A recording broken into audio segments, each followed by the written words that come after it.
এটা আমাদের মেন পুজো জগন্নাথ যখন যেখানে প্রতিষ্ঠা হবে সেখানে দারিদ্র ঠাকুর প্রতিষ্ঠা হবে। প্রতিষ্ঠার নিয়মে যদি কেউ না হয় তাহলে বিঘ্ন হয়। তার জন্যে ওই আমাদের 23 তারিখ থেকে আমাদের যজ্ঞ আরম্ভ হয়েছে, যেখানে 1 কোটি মন্ত্র পড়া যাবে, যেখানে 50 থেকে 60 দিন ঘি বলা হবে। যে মন্ত্রতে প্রভু চাল যেটা পড়বে ওইটা অন্য হয় দেখবেন।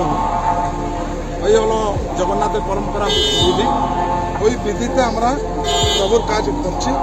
তার প্রভুর বিরাজমান করবেন 30 তারিখে ওখানে জগন্নাথ, বলরাম, সুভদ্রা, সুদর্শন, যাকে আমরা ব্রহ্মস্থাপনা হবে। যে ব্রহ্মস্থাপনা হয় 12 বছর 19 বছর অন্তরে, ওই কাজগুলো আমরা আমাদের প্রায় 60-70 জন এসছে।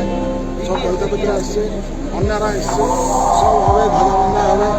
বিধি হিসাবে যতটা বিধি, পুরী মতন সব বিধি না হলে মধ্যে যতটা বিধি হয় আমরা প্রভুর জন্যে চেষ্টা করবো করবার জন্যে। এই হলো প্রভুর ইচ্ছা, আর যা ওনার ইচ্ছা থাকবে তাই হবে। পুরীতে তো